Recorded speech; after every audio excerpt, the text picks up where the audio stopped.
और बीजेपी अध्यक्ष अमित शाह दिल्ली के रामलीला मैदान में कार्यकर्ताओं को इस वक्त संबोधित कर रहे हैं। आइए सीधे चलते हैं।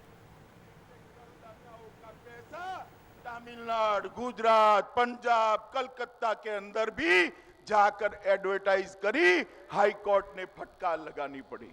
मित्रों, भारतीय जनता पार्टी का कार्यकर्ता दिल्ली सरकार के घोटालों को दिल्ली के जन जन तक पहुंचाने का काम करे। मित्रों, जिस प्रकार की राजनीति आप पार्टी ने शुरू करी है, मैं मानता हूं मित्रों, देश में एक अलग प्रकार की राजनीति उन्होंने शुरू की। अभी यहां आने के पहले मैं देख रहा था, मुख्यमंत्री जी प्रेस ले रहे थे। उन्होंने कहा कि भाई उत्तर प्रदेश में भारतीय जनता पार्टी ने वादा किया था कि उत्तर प्रदेश में भारतीय जनता पार्टी की सरकार बनती है तो किसानों का कर्ज माफ करेगी, छोटे और सीमांत किसानों का कर्ज माफ करेगी, और अभी कर्ज माफ नहीं किया। मित्रों, उत्तर प्रदेश में तो भारतीय जनता पार्टी की सरकार बने हुए अभी एक सप्ताह भी समाप्त नहीं हुआ और केजरीवाल जी हमारा अकाउंट मांग रहे हैं। श्रीमान केजरीवाल, आप चिंता मत करिए, उत्तर प्रदेश में भारतीय जनता पार्टी की सरकार है। हमने जितने वादे किए हैं, एक एक वादे को चुन चुन कर समाप्त कर कर फिर से मैंडेट के लिए जाने वाले हैं। आपको चिंता करने की जरूरत नहीं है, मगर आपके 2.5 साल समाप्त हो गए हैं और आपने दिल्ली की सरकार जनता के सामने जो वादे किए थे, मैं आपका अकाउंट तो नहीं मांगता, क्योंकि हिसाब तो इससे मांगते हैं जो जिम्मेदार होता है। मगर मैं आपको याद दिलाना जरूर चाहता हूं, 500 स्कूल नए बनाने की आपने बात करी थी, एक भी स्कूल नहीं बना। 29,000 प्राध्यापकों को लेने की बात करी थी, कुछ नहीं हुआ। 20 नए डिग्री कॉलेज बनाने का वादा था, एक भी नींव नहीं रखी गई। 3 नए ITI बनाने थे, 5 नए पॉलिटेक्निक बनाने थे, कुछ नहीं हुआ। यूनिफाइड ट्रांसपोर्ट अथॉरिटी बनानी थी, कुछ नहीं हुआ। महिलाओं की सुरक्षा के लिए 3 पेज भरकर वादे किए थे, 3 लाइन भी नहीं करी आपने, 3 लाइन भी नहीं करी। मित्रों, 900 प्राइमरी हेल्थ सेंटर नए खोलने थे, कुछ नहीं हुआ। 30,000 अस्पताल में नए बेड बढ़ाने थे, कुछ नहीं हुआ। सुपर स्पेशलिटी अस्पताल की सेवाएं अपग्रेड करनी थी, कुछ नहीं हुआ। 60 करोड़ का आवंटन करने के बाद भी आम आदमी कैंटीन बनाने वाले थे, कहीं पर दिल्ली वालों को कैंटीन नजर में नहीं आती है। 2 लाख पब्लिक टॉयलेट्स बनाने थे। आप जरा केजरीवाल जी 2 लाख छोड़ दीजिए, 2000 का हिसाब दे दो तो भी दिल्ली की जनता को लगेगा कुछ तो किया है। मित्रों, अस्थायी कर्मचारियों को परमानेंट करने के लिए वादा किया था, एक भी वादा समाप्त नहीं हुआ। मित्रों, अब ये केजरीवाल जी भारतीय जनता पार्टी का हिसाब मांगते हैं। मित्रों, मैं आपको पूछना चाहता हूं, भारतीय जनता पार्टी के कार्यकर्ता केजरीवाल जी ने जो वादे पूरे नहीं किए हैं, वो लेकर दिल्ली की जनता के पास जाएंगे या नहीं जाएंगे? बताइए, जरा जोर से बोलिए, जाएंगे? मित्रों, जिस प्रकार से झूठे वादों की झड़ी चलाई थी, मैं दिल्ली की जनता को कहना चाहता हूं, फिर से चुनाव का मौसम आ गया है। जब चुनाव का मौसम आता है तब केजरीवाल जी वादों की झड़ी बरसा देते हैं और चुनाव के बाद उनको दिल्ली वाले ढूंढते हैं तो कभी पंजाब मिलते हैं, कभी गोवा मिलते हैं, कभी गुजरात मिलेंगे, कभी उत्तर प्रदेश मिलेंगे, कभी नॉर्थ ईस्ट में मिलेंगे, और जहां जहां गए वहां वहां हारने का रिकॉर्ड बनाकर आए। मित्रों, चुनाव हारने का रिकॉर्ड बनाकर आए, चाहे वो लोकसभा का चुनाव हो, चाहे पंजाब का हो, चाहे और कहीं लड़े हो, महाराष्ट्र का चुनाव हो, हर जगह पे हारने का रिकॉर्ड ये केजरीवाल सरकार ने बनाया है।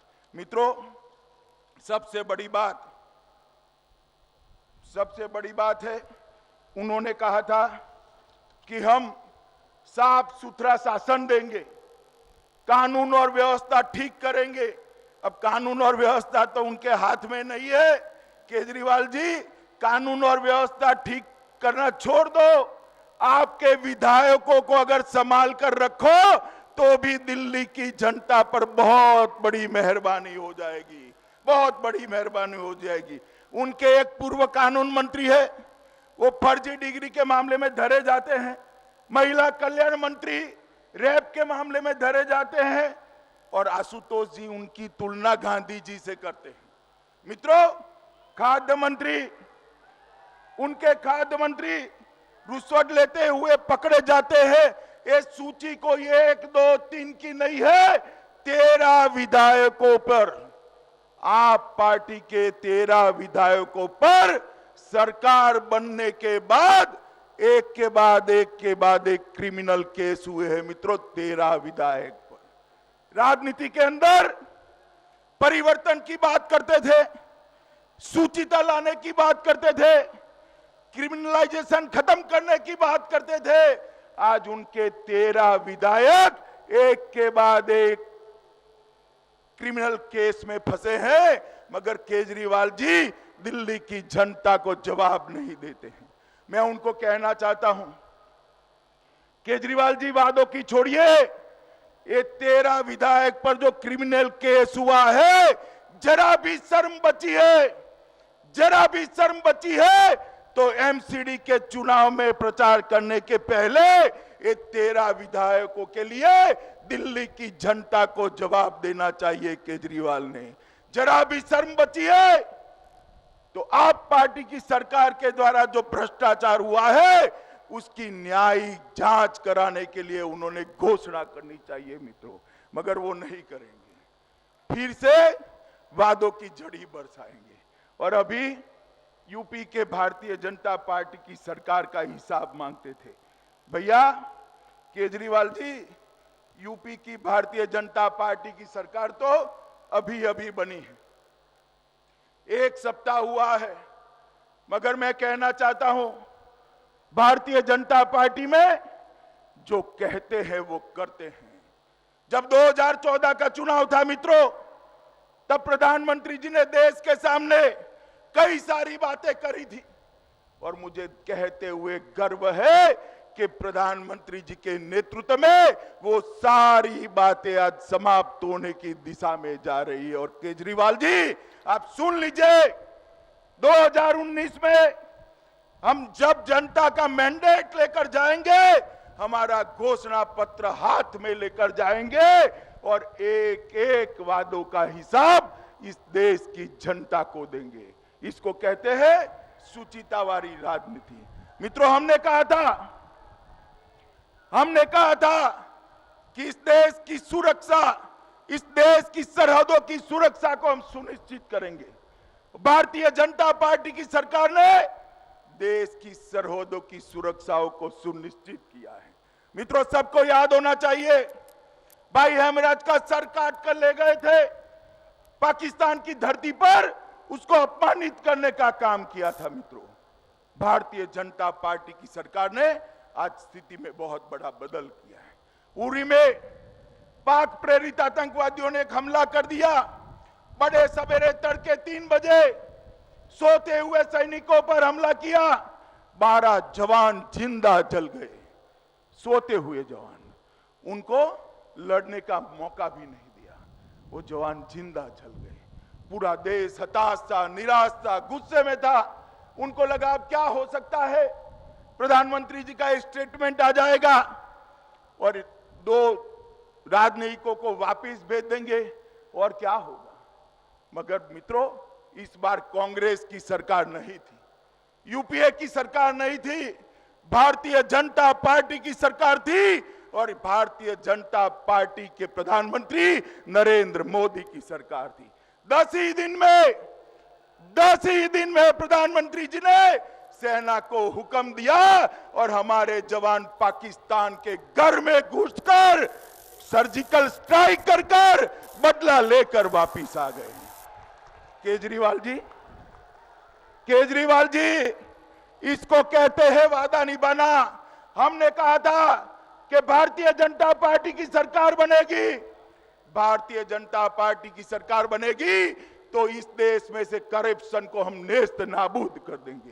एक बार फिर से रामलीला मैदान का रुख करते हैं, जहां बीजेपी अध्यक्ष अमित शाह दिल्ली में कार्यकर्ताओं को संबोधित कर रहे हैं।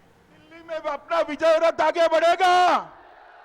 कॉरपोरेशन के चुनाव में हम भाजपा के लिए हर प्रत्याशी को जिताने के लिए प्रयास करेंगे, घर घर जाएंगे, भाजपा का संदेश पहुंचाएंगे, मोदी जी का संदेश पहुंचाएंगे। और मित्रों, जब एमसीडी चुनाव में भारतीय जनता पार्टी की जीत होगी, मैं आपको इस बात का विश्वास दिलाना हूं, अगली सरकार भी दिल्ली में भारतीय जनता पार्टी की होगी। मित्रों, दिल्ली में पंच परमेश्वरम ये सम्मेलन जिसको संबोधित कर रहे थे अमित शाह, और कार्यकर्ताओं का उत्साह बढ़ा रहे थे, क्योंकि अब पूरी तरह से बीजेपी ने भी अगले महीने होने वाले एमसीडी चुनाव के लिए कमर कस ली है। एक छोटे से ब्रेक के लिए हमें यहाँ पर रुकना है, आगे दिखाएंगे इंडिया टीवी देखते देखते आप कैसे जीत सकते हैं लाखों का सोना।